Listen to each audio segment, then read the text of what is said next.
Hello, everyone, and welcome to today's Journal Club. I'm Nikki Spahich, Senior Science Editor for The Scientist, and I'll be moderating our discussion. Today, our speaker Ruben Cauchi will take us through his recent publication. We like our events to be interactive. We encourage you to send us your questions or comments at any point, and Ruben will address these during the Q&A session following the presentation. To ask a question, simply click on the Q&A tab and type your query into the question box, located on the right side of your screen. For attending today's webinar, you've received a certificate of attendance. We have posted these in our handout section on the right side of your screen. You can access and download the document at any time during the webinar. And if you would like to present in a future Scientist Journal Club, you can find information for that there as well. Finally, if you've minimized the Q&A panel, simply click on the blue chat button in the bottom right corner to bring it back. And with that, let me introduce our speaker.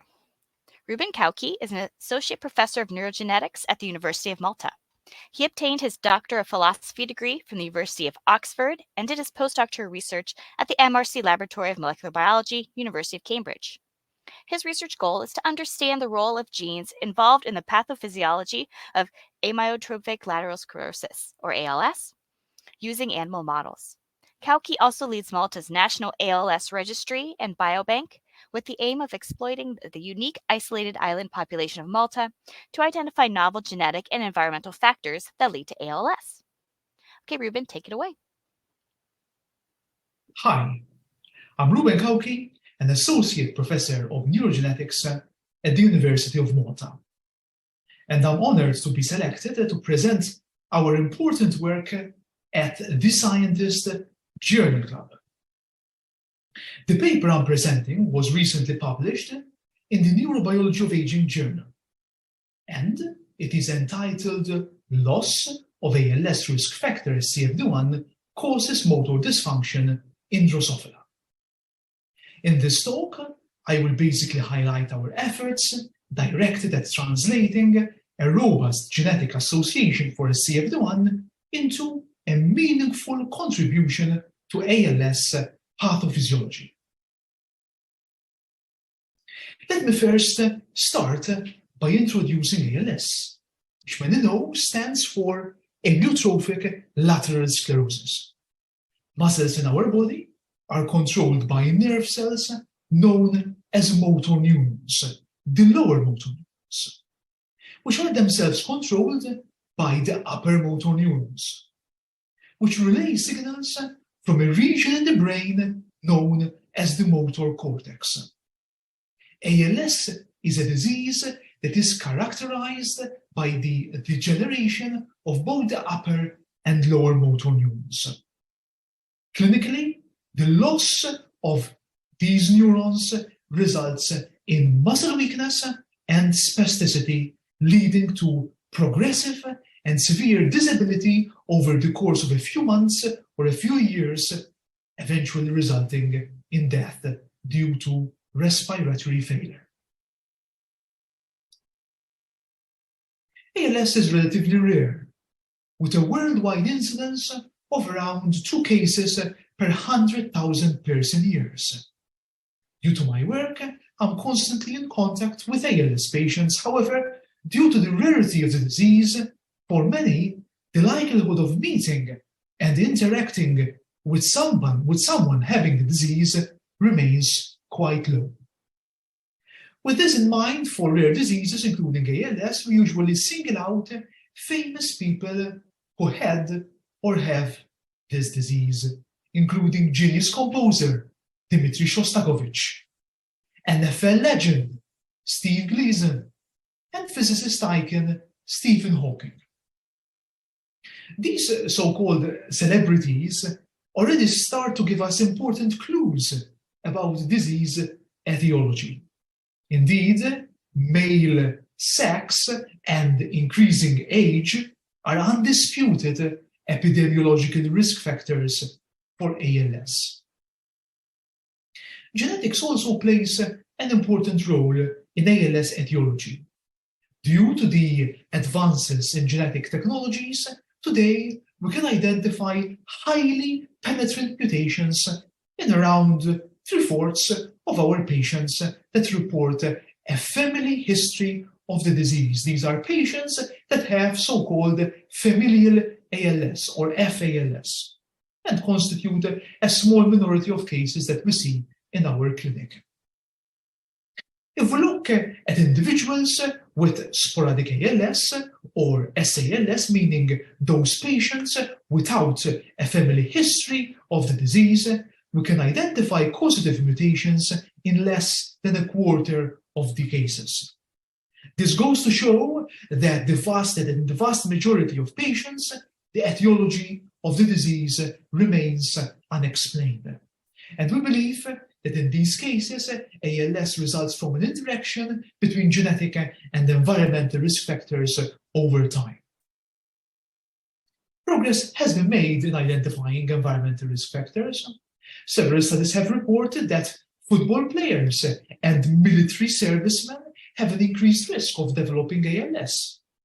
Our group has recently shown that in Malta, blue-collar workers have twice the risk of having ALS. A history of work-related strenuous physical activity could therefore be an important environmental or occupational risk factor.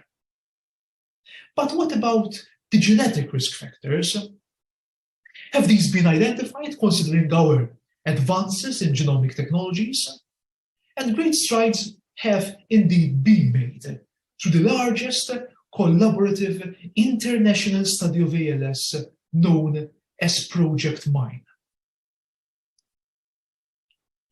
Making use of a massive ALS case control cohorts accumulated throughout the years through the hard work of numerous centers around the world, including Malta, Project Mine excels in conducting genome-wide association studies.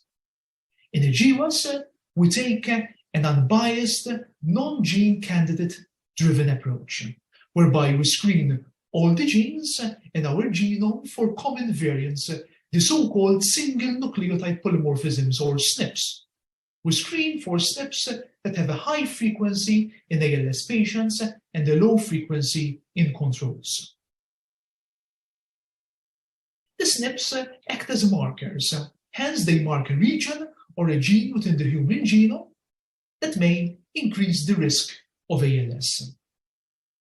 The largest landmark cross-ancestry GWAS by Project Mine was published in 2021, and this study identified several risk loci.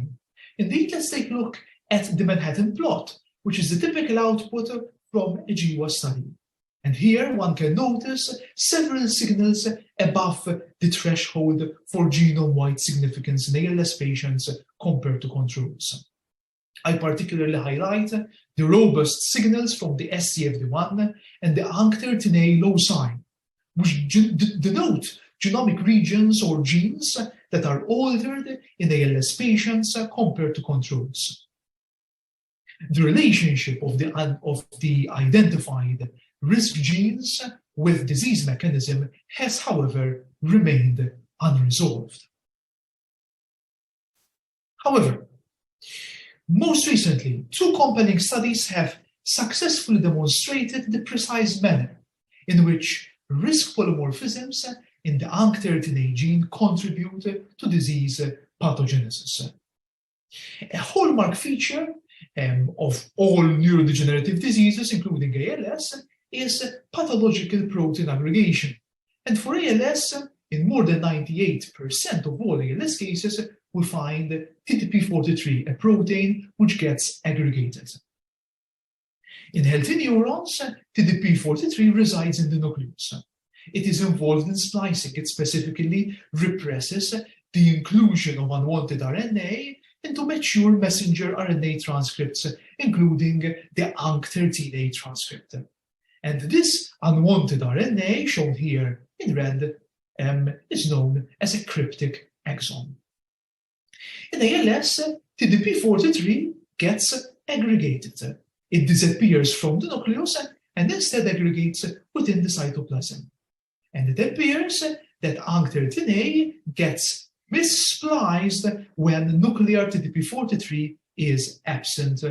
And as a result of that, there is the inclusion of a cryptic exon in the mature UNC13A transcripts.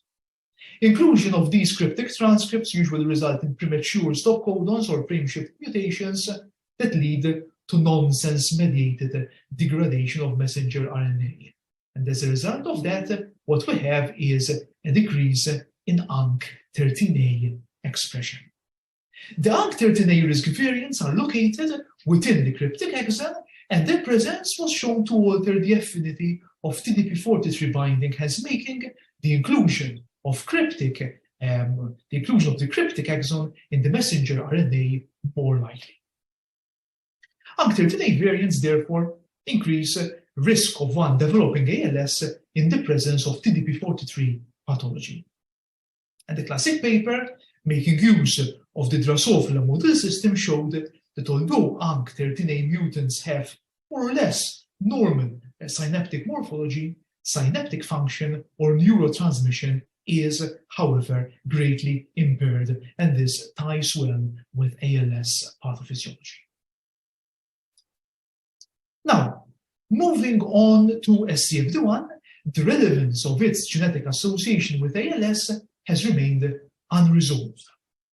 However, a recent paper has showed differential SCFD1 gene expression in ALS patient-derived motor cortex tissue compared to controls, which means that risk polymorphisms can lead to different expression levels for the SCFD1 gene in patients compared to controls.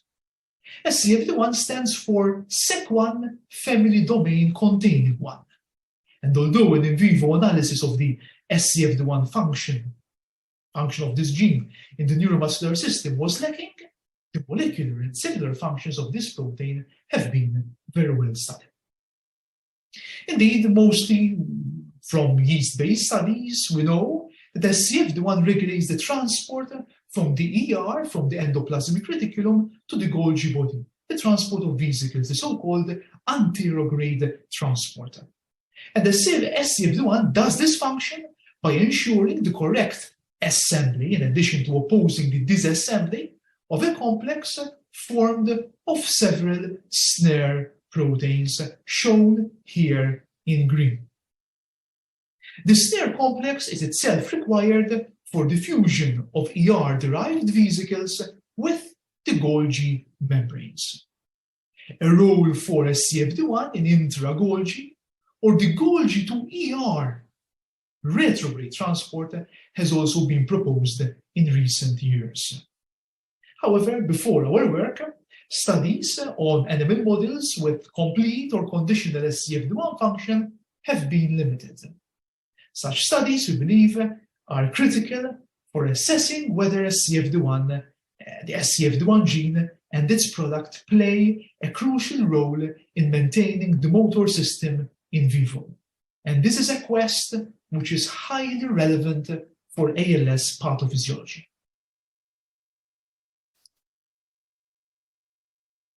The Drosophila orthologue of SCFD1 is SLH. As one can notice from its amino acid sequence, SLH is highly conserved throughout its entire length.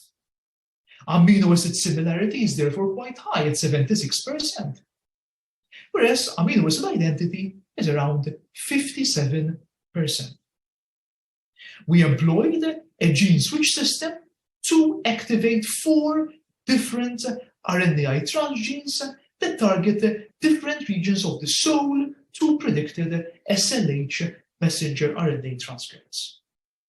The gene switch system relies on the tissue-specific expression of a transcription factor, the transcription factor GAL4, to activate the transgene. Therefore, the GAL4 and the transgene need to be brought together in a single fly by standard genetic crossing schemes to switch on the transgene in specific tissues. The transgene in this case expresses an RNA that binds to itself to generate a double-stranded hairpin RNA containing a sequence that is complementary to a specific region in the SLH gene. The hairpin is then cleaved by the enzyme dicer to produce a short interfering RNA, an siRNA, which is then used by the RISC, the RNA induced silencing complex, to find the complementary messenger RNA encoding for SLH, and then this is degraded. So RNAi induces knockdown of SLH, meaning low levels of the SLH protein. Activation of two different RNAi transgenes targeting the coding region throughout the whole organism halts developmental progression, leading to death at the larval stage.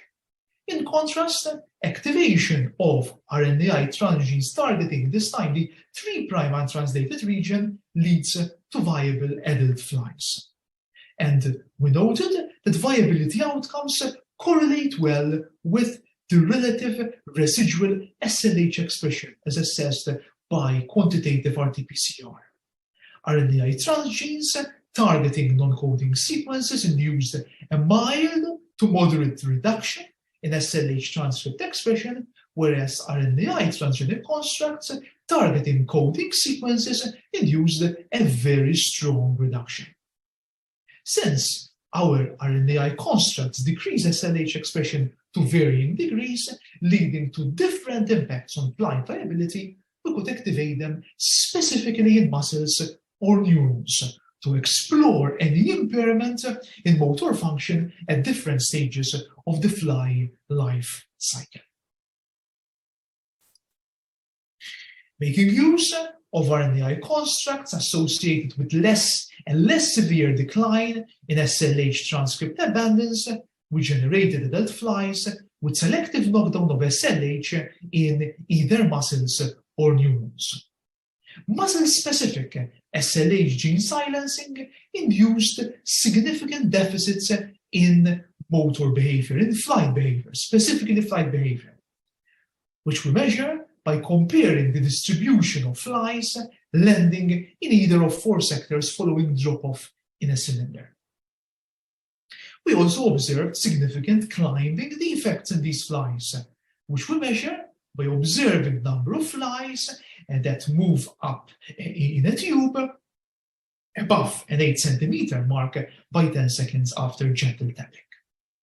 Motor impairments were observed as early as day 5 post-eclosion for the RNAi line that induces moderate SLH knockdown.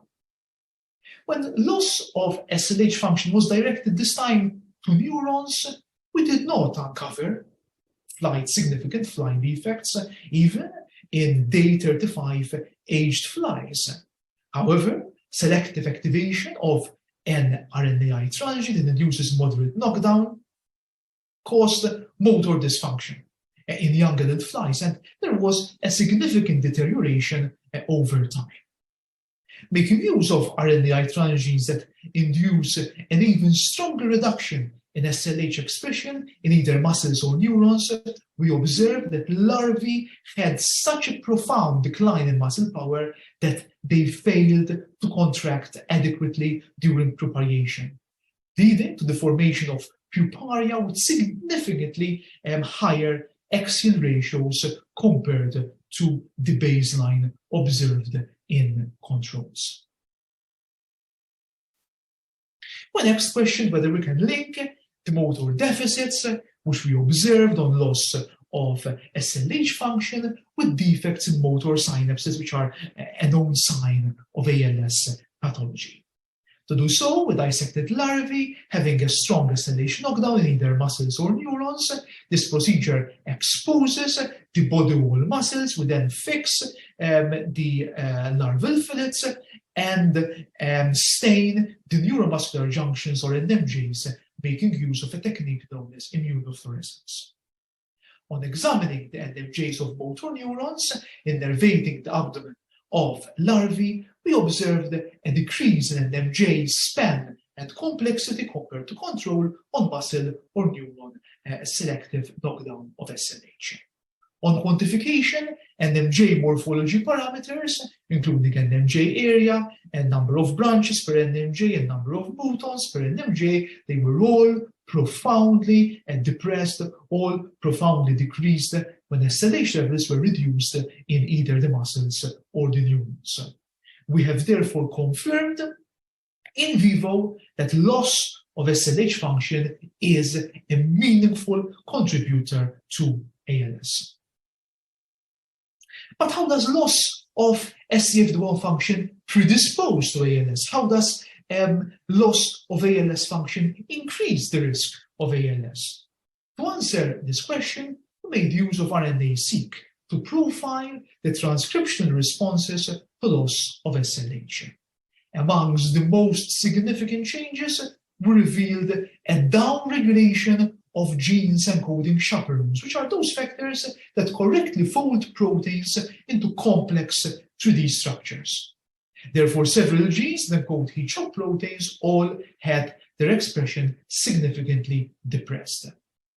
And when we made use of gene ontology or GO pathway enrichment analysis, we showed that the most significant downregulated pathways revolved around protein folding or refolding. These findings allowed us to speculate that loss of SCFD1 leads to a cellular environment that is prone to the accumulation of malformed proteins. As I underscored earlier, protein misfolding and protein aggregation are pathological hallmark features of ALS. Therefore, an impairment in the protective response against proteome stress might explain why loss of SCFD1 increases ALS risk. I'm immensely grateful for the hard work of my lab members, without which this publication would not have been possible. And finally, I wish to thank the funding agencies that have supported us and keep supporting us to make new discoveries on this terrible disease. I thank you for your attention.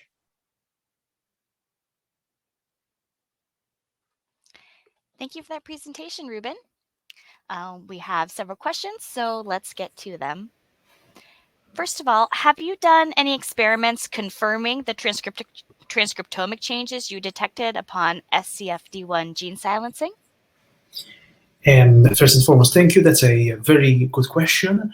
Actually, this paper triggered a lot of questions that we're presently addressing. We have these experiments we've not published yet, but yes, we are first and foremost seeing whether a downregulation of the heat-shock proteins in SCFD1 knockdown flies really actually triggers protein misfolding and aggregation. So what we're doing is we're trying to reduce SCFD1 levels in classical ALS models. Another question that we're trying to address is whether the upregulation of HSPs is capable of rescuing the neuromuscular phenotypes of these flies. And that will provide us with a strong link between the downregulation of HSPs and the SCFD1 linked phenotypes that we see in flies. Great, thank you. ALS is defined as a motor neuron disease, but you discovered that loss of SCFD1 in muscles is also consequential. So in addition to motor neurons, do you think muscle also contributes to ALS pathophysiology? Again, a very great question. The contribution of muscle to ALS pathophysiology is supported by various studies on animal models, and that includes ours. Today, we know that ALS is actually more than a motor neuron disease. So there are problems in motor neurons, but also problems in other tissues or cells beyond the motor neuron, and muscle is one of them. Now, whether ALS originates in the skeletal muscle, leading to motor neuron death through a so-called retrograde signaling cascade, and this is a so-called dying back hypothesis, this remains controversial. It's highly debatable. However, the message here is, even from our work, the message here is that non-neuronal cells, including muscles, they do have an important role in pathophysiology, in ALS disease process. Great, thank you. Do you have any hypotheses as to why the loss of SCFD1 function leads to the transcriptomic changes you observed? This is, again, a very interesting question. And the honest answer is that we still don't know, but we have various hypotheses. Now, considering that SCFD1 functions in vesicle transport, it is possible that the processing of factors that control HSP expression might be sensitive to defects in the vesicle transport pathway. And that could lead to a downregulation of HSPs, HOP proteins. An alternative hypothesis is, and in the data that I have shown in this presentation, I have not illustrated the transcriptomic changes that we see, the so-called upregulation of genes. Indeed, we show an upregulation of several histones. This is not present in the presentation, but it's present in the data that we presented in the paper. So these histones, we know they are required for the condensation of chromatin structure, and possibly this could prevent the appropriate expression of the so-called the protective HSP genes. Great. And now I think we have just one more question, unless something else comes in. How do you think your results, or how do you hope maybe your results, can be applied to help those with ALS in the future? This is interesting. Obviously, what we're doing is we're trying to understand what causes ALS in the vast majority of patients. These patients, they come to our clinic, and we can do genetic testing, and in the majority of the patients, we don't find anything wrong in the genome. It could be that the genes that are causing ALS have not been discovered yet. But we believe that what is happening here is that there is an interaction between changes in certain genes with the environment.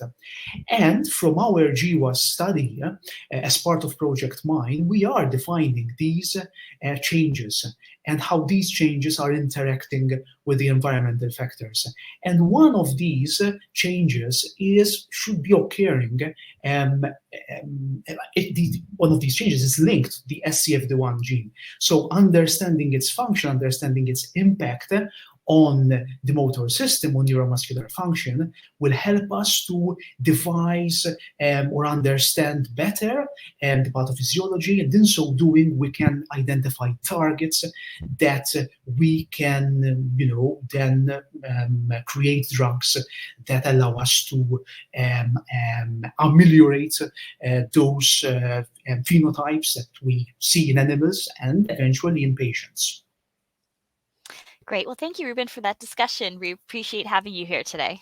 Thank you. Thank you. If anyone has further questions, please consider reaching out to our speaker directly. His contact is shown on the screen. This event will be archived on the Scientist website, and you will receive an email notifying you when the on-demand video is available. Make sure to follow the Scientist on social media for updates on future events, and consider applying to be a future Journal Club presenter using the link in the handout section and navigating to the Scientist website. I'd like to thank everyone who took the time to join us today, particularly those of you who shared your questions and comments. On behalf of the Scientist, I'd also like to thank our speaker, Ruben Cauchi. Thanks everyone, and goodbye.